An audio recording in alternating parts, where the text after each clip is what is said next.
नमस्कार। Welcome to Bihar civils. मैं हूं आलोक सिंह और आज की इस वीडियो में डिस्कस करेंगे 15 फरवरी 2022 के बिहार करंट अफेयर्स, साथ में नेशनल और इंटरनेशनल इवेंट्स भी डिस्कस करेंगे। तो अगर आप प्रिपरेशन कर रहे हो BPSC, CDPO, Bihar SI, Bihar SSC या फिर बिहार के दूसरे कॉम्पिटिटिव एग्ज़ाम्स की, ये सीरीज़ डेली बेसिस पे ज़रूर फॉलो कीजिए। हर सुबह मॉर्निंग में 8 बजे आपको वीडियो दे दिया जाता है, तो मैं आपको सजेस्ट करूँगा मॉर्निंग में ही ज़रूर आप देख लें। First question, Ghorghat bridge has been inaugurated recently on which river in Bihar. हाल ही में बिहार में किस नदी पर घोरघाट ब्रिज का उद्घाटन किया गया है? तो ये जो घोरघाट ब्रिज है ये मणि रिवर पे बना है। Option D is the correct answer. और ये जो घोरघाट ब्रिज है, ठीक है, और हाल ही में हमने आपको एक और ब्रिज का बताया था जो कि हमारे first chief minister Shri Krishna Singh पे बना था, कृष्णा सेतु।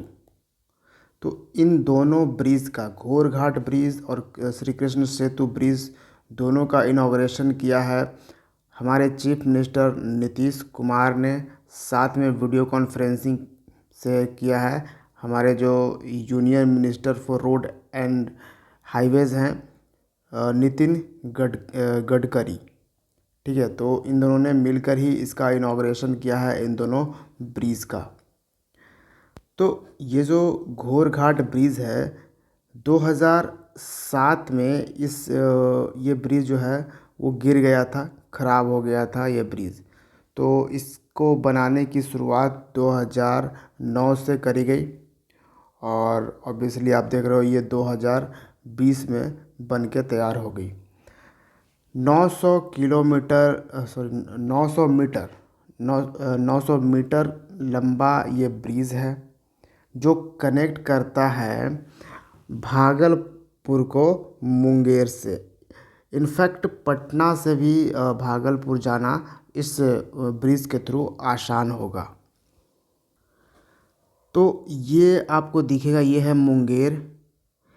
यहाँ से कृष्णा सेतु बेगूसराय को जा रहा है और यहाँ से जो घोरघाट है ब्रिज, ये मुंगेर से भागलपुर को जा रहा है।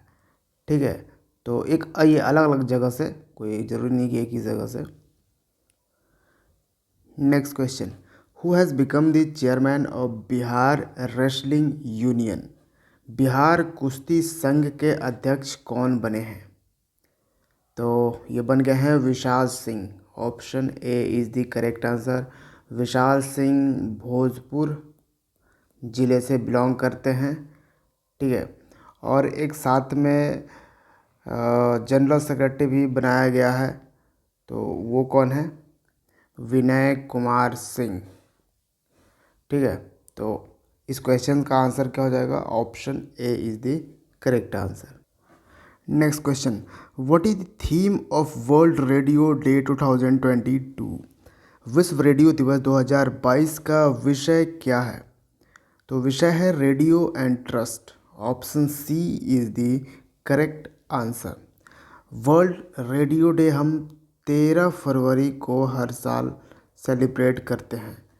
ठीक है, और जहाँ तक बात रेडियो की है तो आपको ये पिक्चर ज़रूर याद रखनी चाहिए और नाम भी याद रखनी चाहिए। इनका नाम है जगदीश चंद्र बोस। जगदीश चंद्र बोस वही साइंटिस्ट हैं जिन्होंने पौधों में तो बताया कि पौधों में भी जान होती है हम इंसानों की तरह। उसी तरह इन्होंने रेडियो का आविष्कार, इन्हें एक क्रेडिट दिया जाता है क्योंकि इन्हें भी कहा जाता है फादर ऑफ वायरलेस कम्युनिकेशन। जी हाँ, क्योंकि इन्होंने आविष्कार किया था मरकरी कोहेरर। मरकरी कोहेरर का आविष्कार किया था जगदीश चंद्र बोस ने। और मरकरी कोहेरर एक रेडियो वेव रिसीवर है, ठीक है। और यही रेडियो वेव रिसीवर को बाद में जो अभी हम जानते हैं कि रेडियो का आविष्कार किसने किया है, गुग्लिल्मो मार्कोनी। तो ऑफिशियली आपको हर जगह यही दिखेगा कि गुग्लिल्मो मार्कोनी ने ही रेडियो का आविष्कार किया है।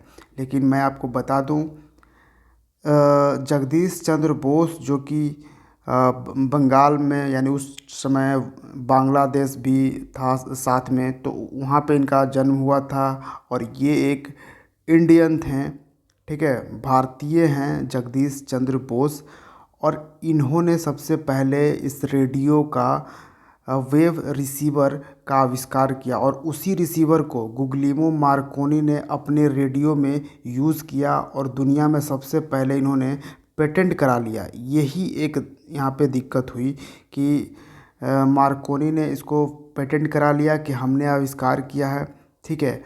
अदरवाइज़ अगर देखा जाए तो father of telecommunication, wireless telecommunication Jagdish Chandra Bose को कहा जाता है, क्योंकि इनके 2 साल पहले ही इन्होंने इस रेडियो वेव रिसीवर का आविष्कार कर लिया था।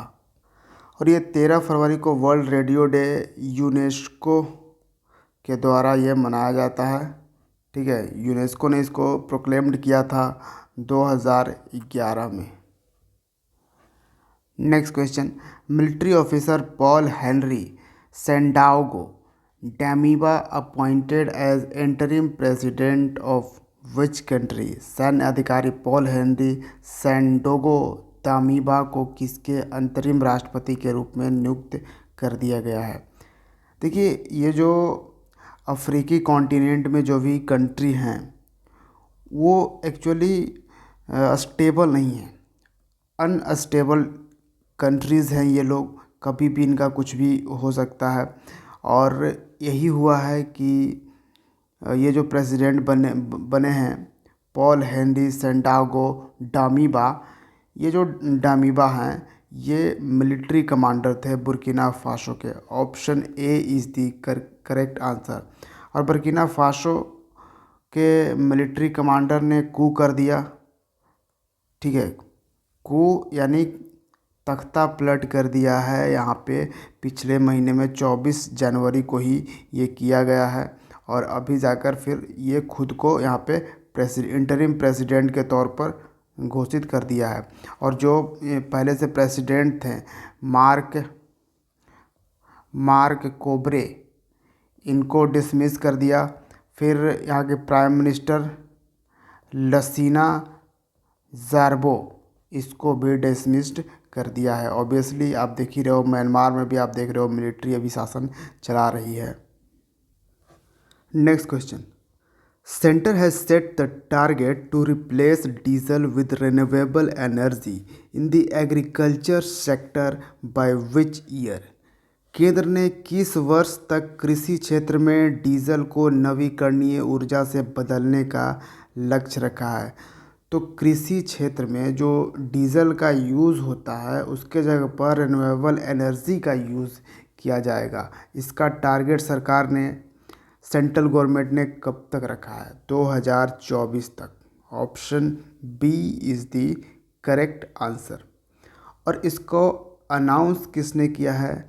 तो हमारे union minister for power, new and renewable energy हैं आर.के. सिंह। आपको मैं बता दूं कि आर.के. सिंह जो है, इनकी कॉन्स्टिट्यूएंसी है बिहार के भोजपुर ज़िले का आरा से ये बिलोंग करते हैं आर.के. सिंह, तो ये भी याद रखिएगा। और ये अभी कैबिनेट में मिनिस्टर है सेंट्रल गवर्नमेंट में।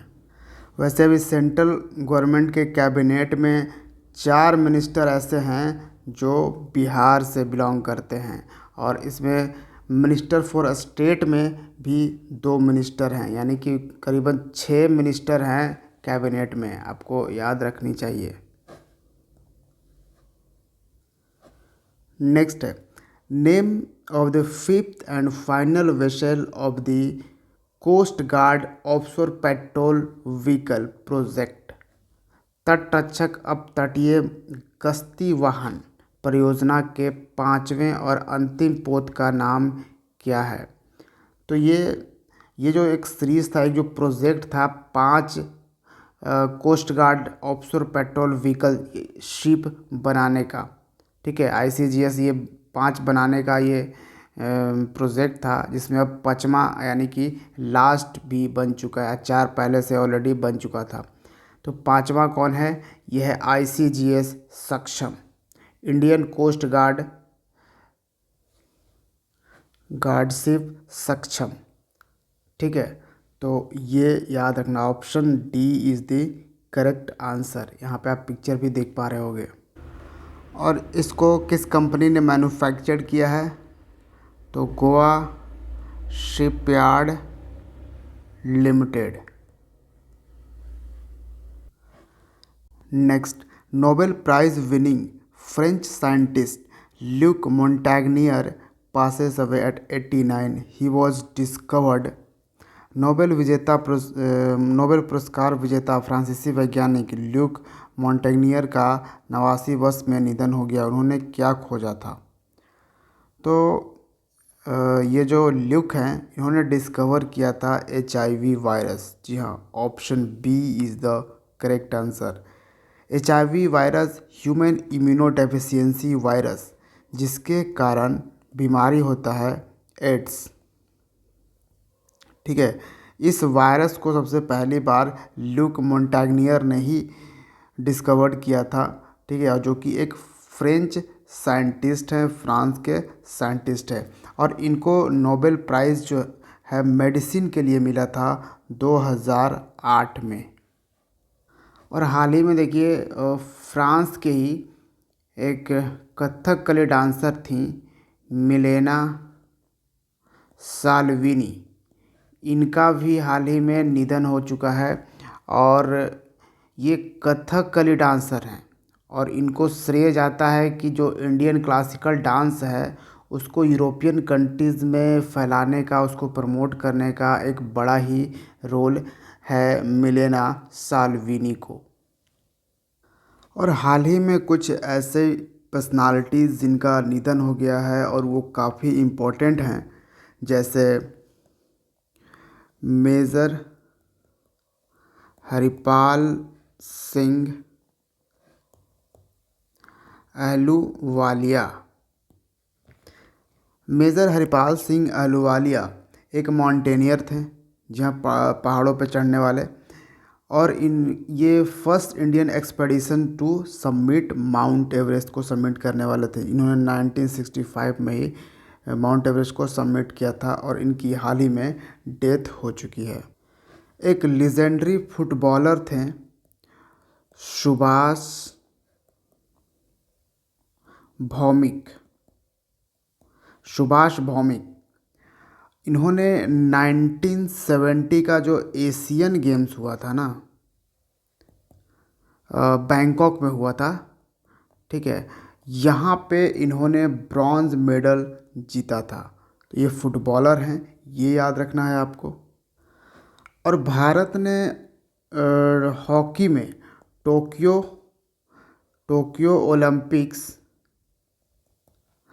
1964 में भारत ने गोल्ड मेडल जीता था। भारत की हॉकी टीम ने, ठीक है, हॉकी टीम ने गोल्ड मेडल जीता था। और उस हॉकी टीम के कैप्टन कौन थे जिनका हाल ही में निधन हो गया है? और उसका कैप्टन थे चरणजीत सिंह, ठीक है। तो ये भी याद रखिएगा। Next question, what is the theme of financial literacy week 2022? वित्तीय साक्षरता सप्ताह 2022 का विषय क्या है? तो ये विषय है, थीम है गो digital go secure. Option A is the correct answer. और ये फाइनेंशियल लिटरेसी वीक 2022 कब से कब तक मनाया जा रहा है? 14 फरवरी से कब तक? 18 फरवरी 2022 को। कौन मना रहा है ये 14 फरवरी से 18 फरवरी 2022 को financial literacy week? RBI, Reserve Bank of India, हमारा सेंट्रल बैंक। प्रेजेंट में आरबीआई के गवर्नर कौन हैं? शक्तिकांत दास, ये गवर्नर हैं। और आरबीआई ने हाल ही में एक न्यू डिपार्टमेंट सेटअप किया है, फिनटेक डिपार्टमेंट, और इसके हेड के तौर पर किन्हें अपॉइंट किया गया है? अजय कुमार चौधरी।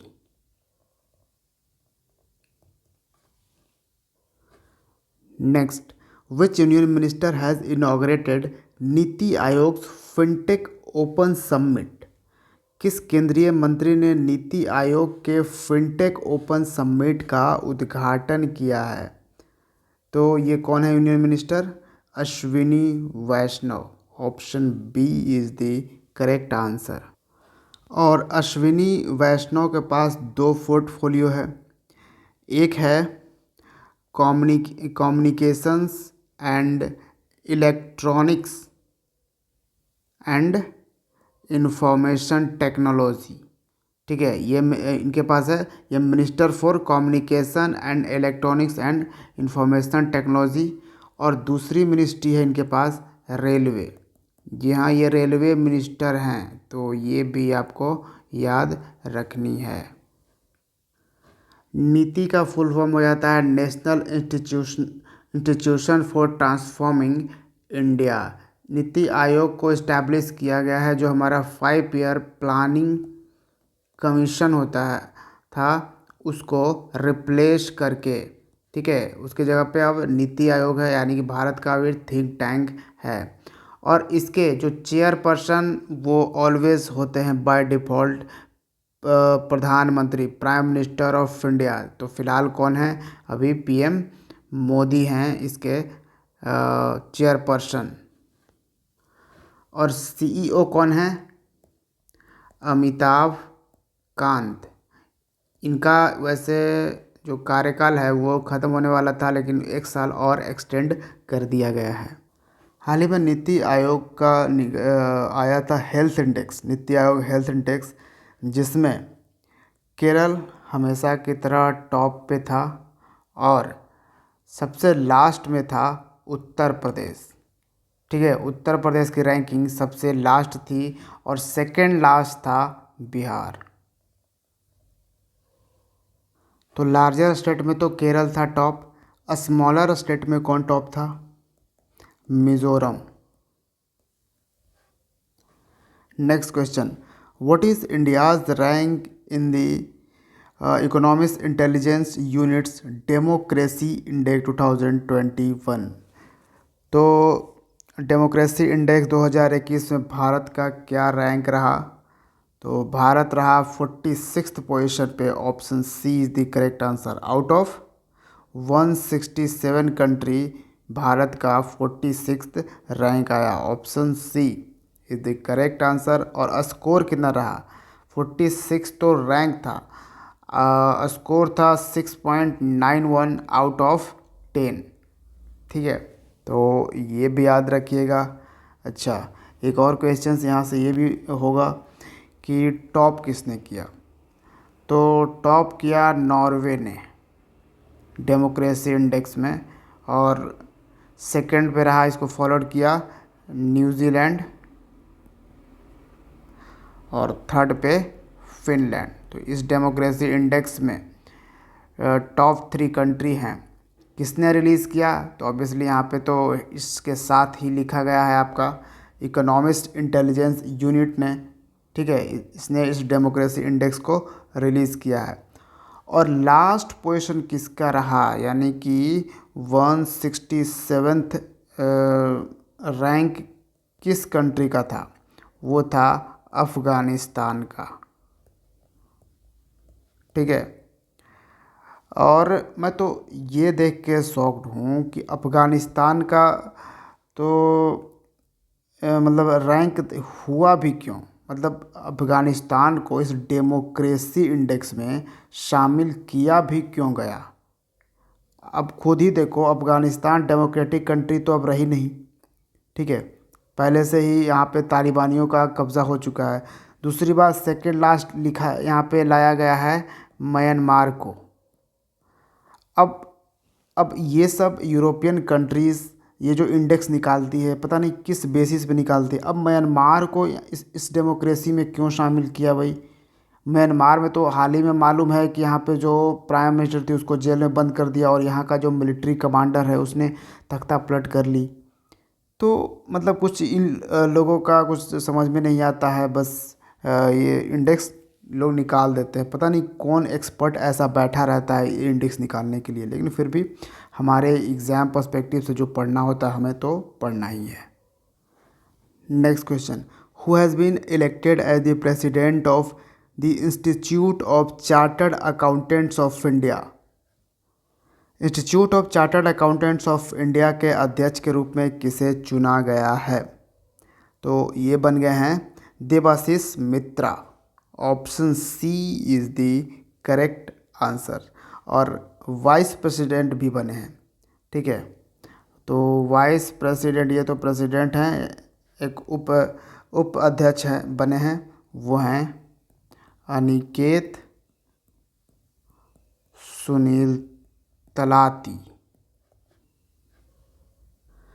नेक्स्ट और आज का लास्ट सवाल, recently the former chairman of Bajaj auto passes away at 83, his name. हाल ही में बजाज ऑटो के पूर्व अध्यक्ष का 83 वर्ष की उम्र में निधन हो गया है, उनका नाम क्या है? तो ये इंडस्ट्रियलिस्ट हैं, यहाँ पे देख सकते हो, उद्योगपति हैं राहुल बजाज। तो राहुल बजाज का हाल ही में निधन हो गया। Option B is the correct answer. और ये बजाज ऑटो के यानी कि बजाज ग्रुप के चेयरमैन हैं थे और ये फाउंडर भी थे। और इनको 2001 में पद्म भूषण अवार्ड से भी सम्मानित किया जा चुका है। तो वीडियो को लाइक ज़रूर कीजिएगा, ठीक है, और चाहे तो आप शेयर करें, सब्सक्राइब करें, ये आप पर डिपेंड करता है। So thank you for watching Bihar civil. See you in the next video. जय हिंद।